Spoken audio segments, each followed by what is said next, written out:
Another week passed since the OCP's magnificent giant has fallen.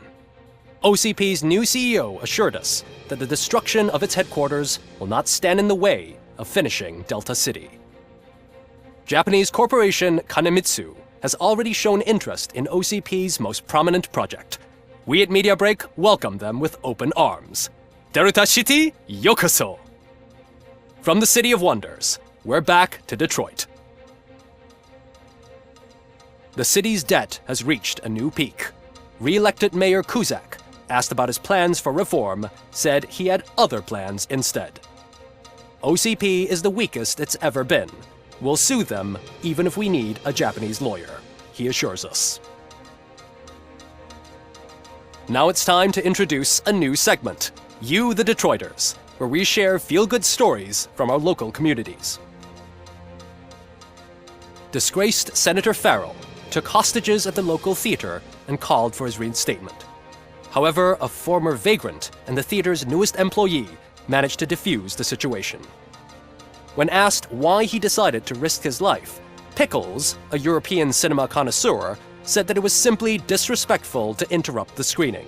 Let's just hope Pickles does not influence the theater's movie selection.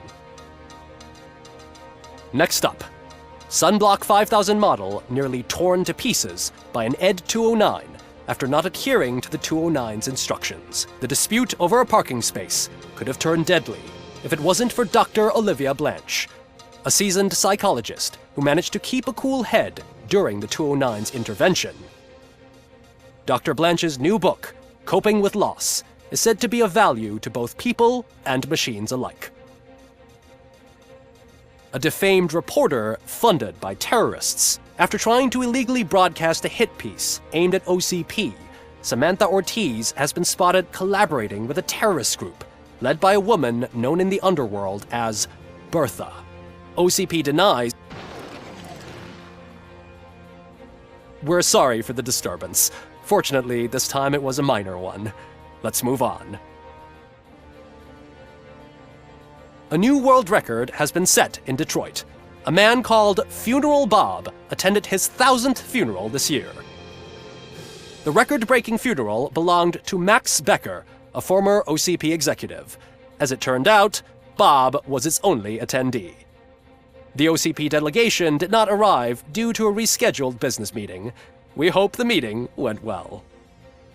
Moving on. The owner of a local restaurant, Onion Baji, in cahoots with a ring of zoo thieves. The restaurant was proved to source the ingredients through crime. The arrest was made by a rookie neighborhood cop, Ulysses Washington, and according to his statement, it wasn't the first animal he had saved. One question still remains unanswered. What happens to Robocop's human status? Mayor Cusack distances himself from Robocop and leaves no doubt that he will not be advocating for granting him human rights. Robocop's efforts have prompted a public conversation. I hope OCP doesn't take him off the street. Who will protect us then? Ah! It's Robocop! Robo, I love you! Reaper, skeleton speaker, pure pandemonium. To many more years on the force, Robocop. It's been a busy time for Detroit, but the cloud that lowers over the city is lifting as police end their strike. We're ready to serve, said Officer Ann Lewis, who returned to duty despite her recent injury. What heroism. Detroit can sleep soundly tonight. The question is, for how long? That's all for today. This was Casey Wong. Until next time.